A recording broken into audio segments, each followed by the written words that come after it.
গণভোট অধ্যাদেশের অনুমোদন দিল উপদেষ্টা পরিষদ। ব্যালট পদ্ধতি, প্রচারের বিধি ও ফলাফলের নিয়ম চূড়ান্ত। নির্বাচনের দিনেই গণভোট চায় দেশের মানুষ, বলছে বিএনপি। রাজনীতিতে জড়িয়ে পড়া নয়, নির্বাচনে অনিয়ম তুলে ধরায় পর্যবেক্ষক সংস্থার দায়িত্ব। পক্ষপাতিত্ব করলে ব্যবস্থার হুঁশিয়ারি ইসির। সুষ্ঠু ভোট উপহার দেওয়ার প্রত্যয়।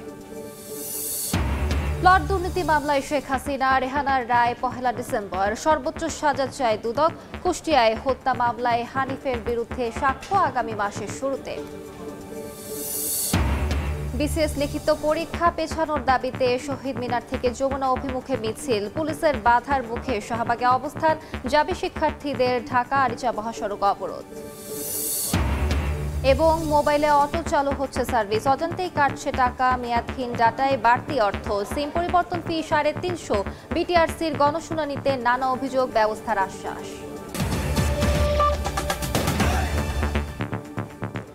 সময় সংবাদের সঙ্গে আছি আমি আলিশা ইসলাম। গণভোট অধ্যাদেশের খসড়ায় অনুমোদন দিয়েছে উপদেষ্টা পরিষদ। সকালে তেজগাঁওয়ে প্রধান উপদেষ্টার কার্যালয়ে উপদেষ্টা পরিষদের বৈঠকে এই সিদ্ধান্ত গৃহীত হয়। ডক্টর মোহাম্মদ ইউনূসের সভাপতিত্বে অন্য উপদেষ্টারাও বৈঠকে উপস্থিত ছিলেন। এ সময় গণভোটের ব্যালট পদ্ধতি, প্রচারের বিধি ও ফলাফলের নিয়ম চূড়ান্ত করা হয়। এ নিয়ে বিস্তারিত জানাতে বিকেলে ফরেন সার্ভিস একাডেমিতে সংবাদ সম্মেলনের আয়োজন করেছে প্রধান উপদেষ্টার প্রেস উইং। সেখানে আইন উপদেষ্টা ডক্টর আসিফ নজরুল গণভোট অধ্যাদেশের বিস্তারিত তুলে ধরবেন।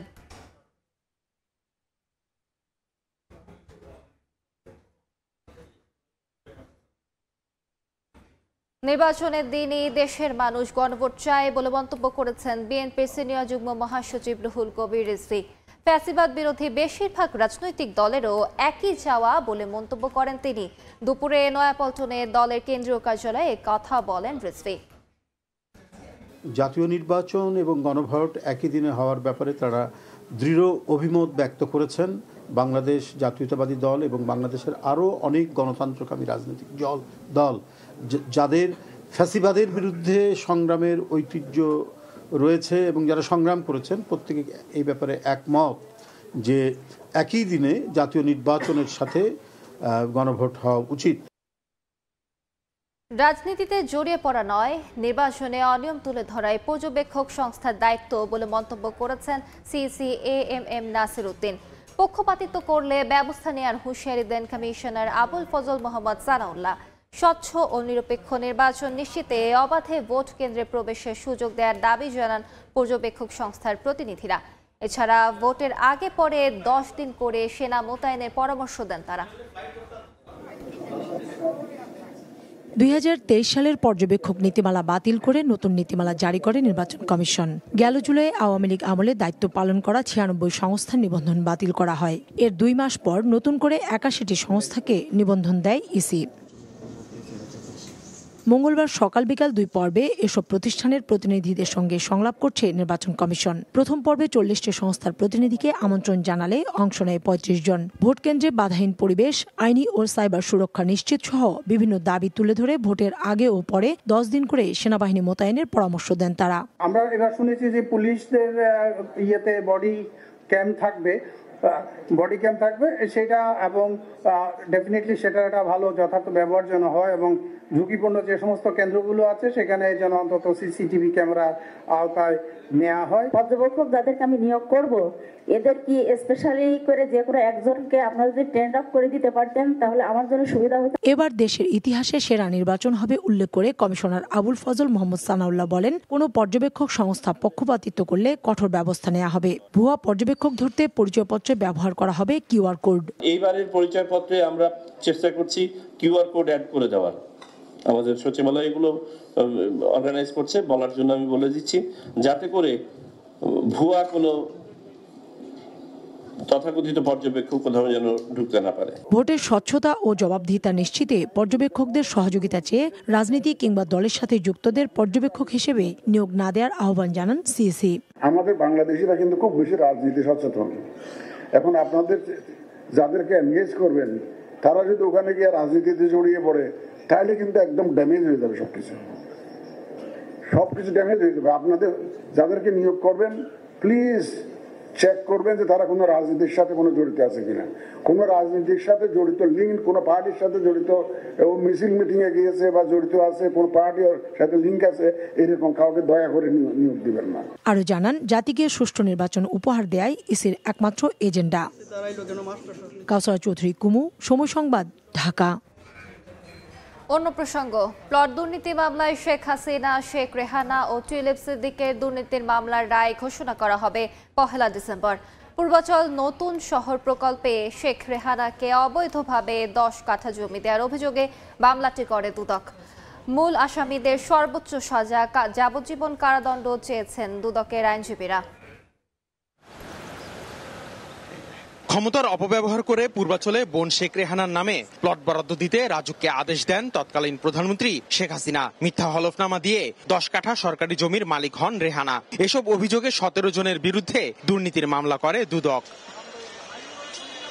32 জনের সাক্ষ্য নেওয়ার পাশাপাশি অবৈধ নির্দেশনামা ও ভুয়া হলফনামা সহ আসামিদের বিরুদ্ধে তথ্য প্রমাণ উপস্থাপন করেন দুদকের আইনজীবীরা। মঙ্গলবার উভয় পক্ষের আইনজীবীদের যুক্তিতর্ক শেষে 1 ডিসেম্বর রায়ের তারিখ ধার্য করেন ঢাকার 4র্থ বিশেষ জজ আদালত। আগামী 1/12/2025 ইংরেজি তারিখে রায়ের জন্য দিন ধার্য আছে। আমরা সর্বোচ্চ শাস্তি প্রার্থনা করেছি আদালতের নিকট। সেই সর্বোচ্চ শাস্তি হচ্ছে যাবজ্জীবন কারাদণ্ড। সাক্ষীদের জবানবন্দিতে উঠে আসে মায়ের নামে প্লট বরাদ্দের জন্য তৎকালীন প্রধানমন্ত্রীর উপর চাপ প্রয়োগ করেন ব্রিটিশ এমপি টিউলিপ সিদ্দিক। ফলে নিজে প্লট না নিলেও মামলার আসামি হন তিনিও। রায়ে শেখ হাসিনা, শেখ রেহানা ও টিউলিপের সর্বোচ্চ সাজা যাবজ্জীবন কারাদণ্ড চান দুদকের আইনজীবীরা। হাসিনাকে টিউলিপ সিদ্দিক প্রভাবিত করেছেন তার মা, ভাই এবং বোনকে প্লট দেওয়ার জন্য। সেই যেহেতু সে প্রভাবিত করেছে তার খালাকে, সাবেক প্রধানমন্ত্রীকে, তাই সে অপরাধ করেছেন এবং এই অপরাধের কারণে সেও শাস্তি প্রাপ্ত হয়েছেন। মামলায় গ্রেফতার একমাত্র আসামি রাজুকের সাবেক কর্মকর্তা খুরশিদ আলমের আইনজীবী যুক্তিতর্কে বলেন, সরকারি কর্মকর্তা হিসেবে ঊর্ধ্বতনের আদেশ পালনে বাধ্য ছিলেন তিনি। আসিফ মোহাম্মদ সিয়াম, সময় সংবাদ, ঢাকা।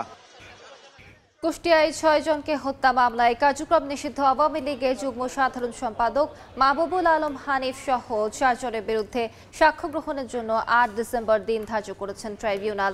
মঙ্গলবার আন্তর্জাতিক অপরাধ ট্রাইব্যুনাল 2 সূচনা বক্তব্য উপস্থাপন করেন প্রসিকিউটর মিজানুল ইসলাম। চলতি বছরের 2রা নভেম্বর হানিফ সহ 4 জনের বিরুদ্ধে আনুষ্ঠানিক অভিযোগ গঠন করে বিচার শুরুর আদেশ দেন ট্রাইব্যুনাল 2। হানিফ ছাড়া বাকি 3 আসামি হলেন কুষ্টিয়া জেলা আওয়ামী লীগ সভাপতি সদর উদ্দিন খান, জেলা সাধারণ সম্পাদক আসগর আলী ও শহর আওয়ামী লীগের সাধারণ সম্পাদক আতাউর রহমান আতা। এদিকে ট্রাইব্যুনাল 1 রামপুরায় কার্নিশে ঝুলে থাকা আমির হোসেনকে গুলি ও 2 জনকে হত্যার ঘটনায় মানবতাবিরোধী অপরাধের মামলারও সাক্ষ্য গ্রহণ হয়।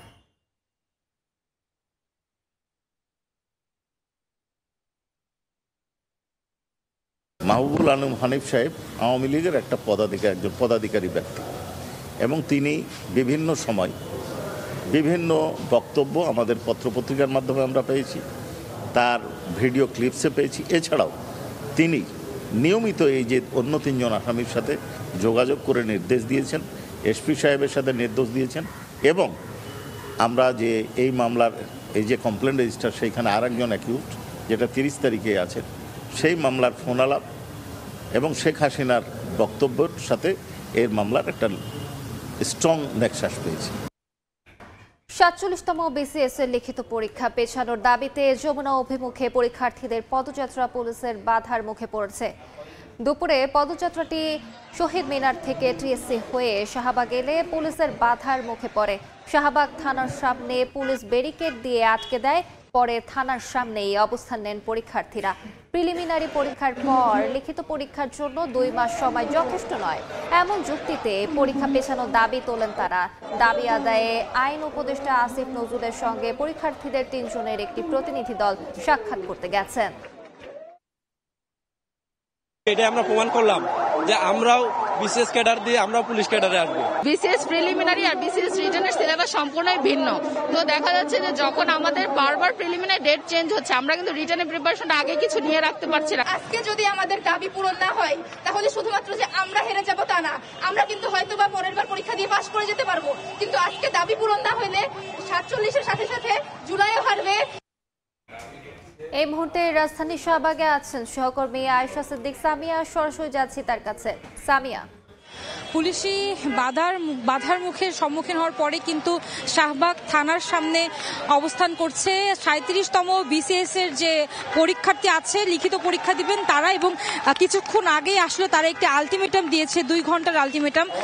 তারা বলছিল যে 2 ঘন্টার মধ্যে তাদের দাবি না আদায় হওয়া পর্যন্ত তারা কিন্তু সড়কে অবস্থান করবেন, এবং ছন্ন বিচ্ছিন্ন হয়েছিল এই সড়কে তারা, এবং আমরা দেখছি যে পুরো সড়ক কিন্তু তারা অবরোধ করে রেখেছেন, এবং যার ফলে শাহবাগের মতো গুরুত্বপূর্ণ এই সড়কে কিন্তু যে গুরুত্বপূর্ণ গাড়িগুলো রয়েছে, এমার্জেন্সি গাড়িগুলো রয়েছে, সেগুলো কিন্তু আসলে কিছুটা চলাচল বিঘ্নিত হচ্ছে, এবং তারা কিন্তু আমাদেরকে আসলে এক ধরনের আত্মআহুতি দেওয়ার কথাও কিন্তু আসলে বলছিলেন এই আলটিমেটামে। আমরা আসলে দেখাচ্ছি এই মুহূর্তে তারা কিন্তু স্লোগানে এই যে শাহবাগের সড়কটি রয়েছে সেটি কিন্তু মাতিয়ে তুলেছেন। তাদের আর একদিন পরে অর্থাৎ 27 তারিখ লিখিত পরীক্ষা দেওয়ার কথা রয়েছে, এবং সেই লিখিত পরীক্ষায় তারা আসলে দিন ঘন্টি পেছাতে চাচ্ছে, বারবারই দাবি করে আসছে, কারণ তাদের প্রিলি পরীক্ষার পর মাত্র 40 দিন সময় তারা পাচ্ছেন আসলে লিখিত পরীক্ষা দেওয়ার জন্য, যার ফলেই কিন্তু আসলে তারা আজকে মাঠে নেমেছেন। এবং আমরা জানি যে এই প্রিলি পরীক্ষায় প্রায় 10,000 শিক্ষার্থী কিন্তু পরীক্ষা দেবেন, এবং 10,000 শিক্ষার্থীরা কিন্তু ঢাকা সহ বিভিন্ন স্থানে তারা সড়ক অবরোধ করছেন, সেই চিত্র আমরা দেখেছিলাম।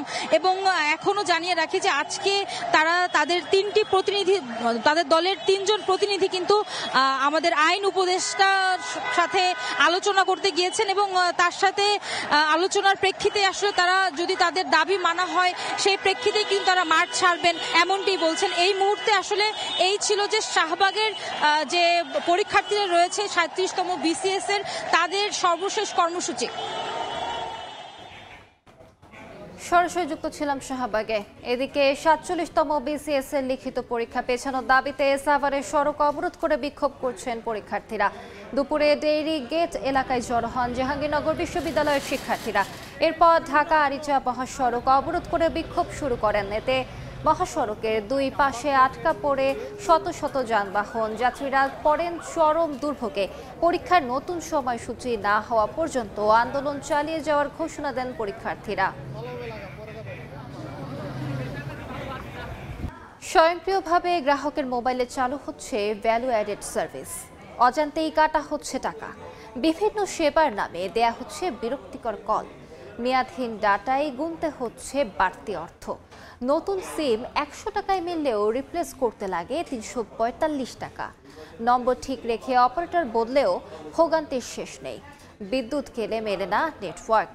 মঙ্গলবার বিটিআরসির অনলাইন গণশুনানিতে মোবাইল ফোন সেবা নিয়ে এসব অভিযোগ তুলে ধরেন গ্রাহকেরা।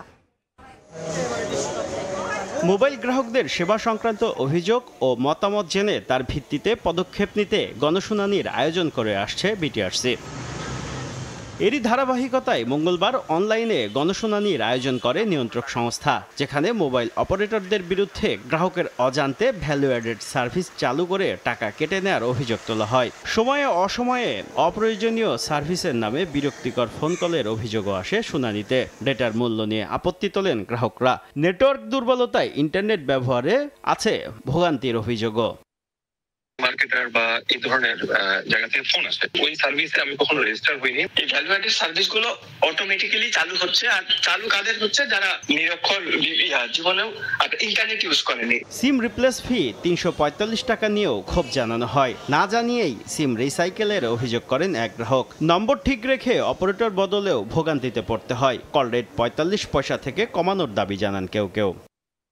আমার সিম কার্ডটি হয়তোবা কোনো কারণবশত আমার বন্ধ থাকতেই পারে, সেক্ষেত্রে যখন এটা পুনরায় আপনারা বিক্রি করে দিচ্ছেন, আমার যে তথ্যগুলো আছে তথ্যগুলো আপনারা বিক্রি করে দিচ্ছেন না। বিটিআরসি বলছে গণশুনানি উপলক্ষে 1,500 অভিযোগ জমা পড়েছে। যাচাই বাছাই করে প্রয়োজনীয় ব্যবস্থা নেওয়া হবে। অপারেটর যে কোনো সার্ভিস চালু করবে যেটার সাথে তার টাকা কাটা যাবে, এটা কিন্তু তার অনুমতি নেয়। যদি কোনো ব্যক্তির এরকম অপিনিয়ন ছাড়া কোনো অপারেটর হয়, আমাদেরকে জানালে আমরা ব্যবস্থা নেব। বর্তমানে দেশে মোবাইল ফোনের সচল সিম সংখ্যা 18 কোটি 80 লাখ। ভয়েস কল ও ইন্টারনেট সেবা দিচ্ছে 4টি অপারেটর। শুভ খান, সময় সংবাদ, ঢাকা। সময় সংবাদে আরো থাকছে। 30 নভেম্বর পর্যন্ত ঋণ পুনঃতফসিলে খেলাপি তালিকা থেকে বের হওয়ার সুযোগ। সুবিধা পাবে ক্ষতিগ্রস্ত বাজার চাহিদা কমা কোম্পানি, ঢালাও সুবিধায় শৃঙ্খলা নষ্টের সংখ্যা। আগামী 30 নভেম্বর পর্যন্ত ঋণ পুনঃতফসিলের সুযোগ নিয়ে খেলাপির তালিকা থেকে বের হওয়ার সুযোগ রেখেছে বাংলাদেশ ব্যাংক। ক্ষতিগ্রস্ত ও বাজার চাহিদা কমে যাওয়া কোম্পানিও এই সুযোগ নিতে পারবে। তবে ব্যাংক সংশ্লিষ্টরা বলছেন, ঢালাও এই বিশেষ সুবিধা শৃঙ্খলা নষ্ট করতে পারে। কোভিডের সময় দেশে বেশ কয়েকটি প্রতিষ্ঠানকে আপৎকালীন বিবেচনায় বিশেষ সুবিধা দেয়া হলেও বর্তমানে ওই প্রতিষ্ঠানগুলোর চাহিদা কমেছে। এমন প্রতিষ্ঠানের ঋণ খেলাপি হয়ে এলসি খোলা ও ঋণ গ্রহণের মতো অসুবিধায় ভুগছে একই গ্রুপের উৎপাদনশীল বৃহৎ প্রতিষ্ঠান। এছাড়াও অনেক প্রতিষ্ঠান সময়ের সাথে বাজারের চাহিদা হারিয়েছে। তারা সহ 30 নভেম্বর পর্যন্ত ঋণ খেলাপিদের বিশেষ সুবিধায় এক্সিট দেওয়ার পরিকল্পনা বাংলাদেশ ব্যাংকের। 2% ডাউন পেমেন্ট দিয়ে এই সুবিধায় 10 বছরের জন্য ঋণ পুনর্গঠন করা যাবে। 31 ডিসেম্বর পর্যন্ত আবেদনের প্রেক্ষিতে পরবর্তী 6 মাসের মধ্যে ব্যক্তি ও প্রতিষ্ঠানের আবেদন নিষ্পত্তি করতে ব্যাংকগুলোকে নির্দেশ দিয়েছে বাংলাদেশ ব্যাংক। যেহেতু পলিসির যে এন্ড পিরিয়ডটা ডিসেম্বর, তো সেটাকে পুরোটা কভার করতে গেলে নভেম্বর পর্যন্ত যদি যেটা হয় তাদেরকেও এই সুযোগের আওতায় আনা যায়।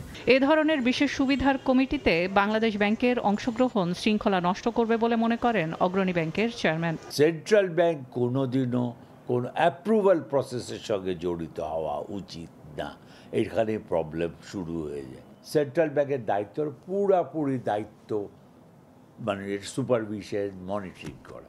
এর আগে এক্সিট সুবিধা নেওয়া অনেক ঋণ গ্রহীতা 4 বছর পর একবারে পুরো টাকা পরিশোধ করতেন। নতুন নির্দেশনা অনুযায়ী ঋণ গ্রহীতাকে ত্রৈমাসিক কিস্তিতে ঋণ পরিশোধ করতে হবে এবং বার্ষিক পরিশোধের পরিমাণ বকেয়া ঋণের 20% নিচে হতে পারবে না বলে জানানো হয়েছে। সেলিয়া সুলতানা, সময় সংবাদ, ঢাকা।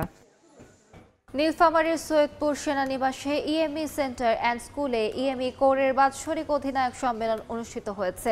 এতে প্রধান অতিথি ছিলেন সেনাবাহিনী প্রধান জেনারেল ওয়াকারুজ্জামান। এ সময় তিনি ইএমই কোরের ইউনিটসমূহের অধিনায়কগণ এবং অন্যান্য কর্মকর্তাদের উদ্দেশ্যে বাংলাদেশ সেনাবাহিনীর উন্নয়ন কল্পে বিভিন্ন দিক নির্দেশনা প্রদান করেন। আধুনিক ও যুগোপযোগী প্রশিক্ষণের মাধ্যমে সক্ষমতা অর্জন করে একবিংশ শতাব্দীর চ্যালেঞ্জ মোকাবেলায় প্রস্তুত থাকার জন্য ইএমই কোরের সদস্যদের আহ্বান জানান।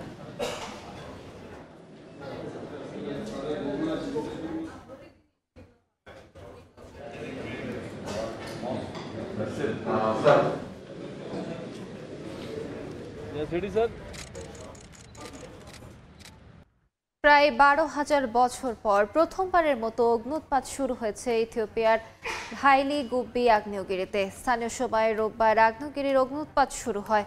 সেখান থেকে ছড়িয়ে পড়া ছাইয়ের বিশাল মেঘ লোহিত সাগর পেরিয়ে পৌঁছে গেছে ইয়েমেন ও ওমানের আকাশসীমা হয়ে উত্তর আরব সাগরে। ভারতের আবহাওয়া দপ্তর জানিয়েছে, এই ঘন ছাই এখন দিল্লি, হরিয়ানা এবং সংলগ্ন উত্তরপ্রদেশের ওপর দিয়ে সরে যাচ্ছে। এর প্রভাবে দিল্লি সহ আশপাশের রাজ্যের আকাশপথে সতর্কতা জারি হয়েছে। সোমবার ভারতের একাধিক আন্তর্জাতিক ও দেশীয় ফ্লাইটও বাতিল করা হয়েছে। খেলার খবর, টাইগারদের সবশেষ উইন্ডিজ সফর মনে ধরেছে ক্রিকেট কিংবদন্তি ভিভ রিচার্ডসের। তবে ক্রিকেটের বিশ্বায়নে টিকে থাকতে হলে কঠোর পরিশ্রম করার বিকল্প নেই বলে মনে করেন সাবেক এই ক্যারিবীয় ক্রিকেটার। সময় সংবাদে দেয়া সাক্ষাৎকারে এমনটাই বলেছেন ভিভ। ক্যালিফোর্নিয়া থেকে লস্কর আল মামুনের রিপোর্ট। স্যার ভিভ রিচার্ডস, পুরো নাম আইজাক ভিভিয়ান আলেকজান্ডার রিচার্ডস, কিংবদন্তি ক্রিকেটার। ক্রিকেট দুনিয়ায় ব্যাটসম্যান হিসেবে যাঁর পরিচিতি মাস্টার ব্লাস্টার হিসেবে। আধুনিক ব্যাটিংয়ের জনখ্যাত ভিভকে বিবেচনা করা হয় সর্বকালের সেরা ওয়ানডে ব্যাটসম্যান হিসেবেও। Southern California cricket association SCCA এর 81তম অ্যাওয়ার্ড অনুষ্ঠানের প্রধান আকর্ষণ ছিলেন ভিভ রিচার্ডস। প্রধান বক্তার বক্তৃতায় তিনি নিজের জীবনের নানা স্মৃতি রোমন্থনের পাশাপাশি ক্রিকেটের বিভিন্ন বিষয়ে কথা বলেন। সময় সংবাদকে দেয়া এক সাক্ষাৎকারে উঠে আসে বাংলাদেশ প্রসঙ্গ। বাংলাদেশ ক্রিকেট দলের সাফল্য কামনা করে খেলার মান উন্নয়নে কঠোর পরিশ্রমের পরামর্শ দেন ওয়েস্ট ইন্ডিজের সাবেক এই অধিনায়ক। ওয়েস্ট ইন্ডিজ ক্রিকেটে কি চলছে সেটা আমি ভালো বলতে পারতাম, তবে বাংলাদেশের বরাবরই ভালো কিছু ক্রিকেটার ছিল এবং আছে। কঠোর পরিশ্রম আর প্রয়োজনীয় কাজগুলো করলে তারাও শীর্ষে উঠতে পারবে। এগিয়ে যেতে থাকো। আমার মনে আছে শেষবার তারা উইন্ডিজ সফরে এসে আমাদের কঠিন সময় উপহার দিয়েছিল। তবে ক্রিকেট এখন ইউনিভার্সাল, সবাই ভালো করতে চায়। আমি শুভকামনা জানাচ্ছি বাংলাদেশ দলকে। কথা বলেন যুক্তরাষ্ট্রে ক্রিকেটের প্রসার নিয়েও। ইউএসএ ক্রিকেট বর্তমানে যেখানে আছে সেটা দেখতে পারাটা ইন্টারেস্টিং। অনেকগুলো স্টেটে খেলা হচ্ছে, বিশ্বের নানান প্রান্ত থেকে এখানে ক্রিকেটার আসছে, গুরুত্বপূর্ণ ভূমিকা রাখছে, সবাই ভালোও করছে। আমার মতে এরাই ক্রিকেটকে জীবিত করছে। আশা করব এমনটাই চলতে থাকবে। অনুষ্ঠানে 90 বছরের পুরনো এই সংগঠন বিভিন্ন ক্যাটাগরিতে চ্যাম্পিয়ন ক্রিকেট দল, খেলোয়াড় ও সংগঠকদের বার্ষিক অ্যাওয়ার্ড প্রদান করে।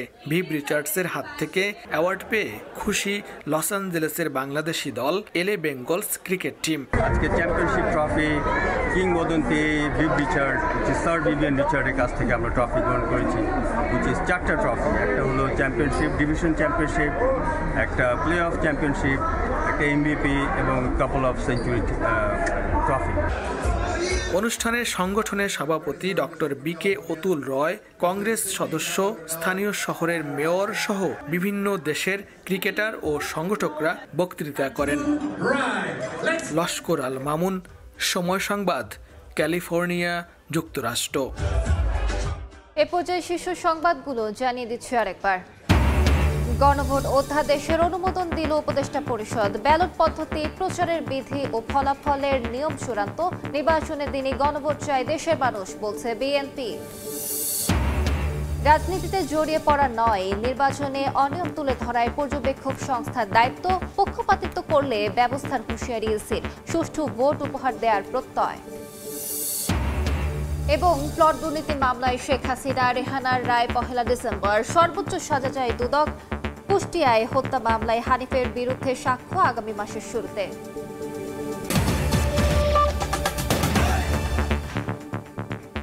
এ ছিল বিকেল 3টার সময় সংবাদে। এরপর আন্তর্জাতিক সময়ের সঙ্গে থাকবেন ইমদাদুল হক। আলিশা, আপনাকে ধন্যবাদ। আন্তর্জাতিক সময় নিয়ে আসছি কিছুক্ষণ পর, সঙ্গে থাকুন সময়।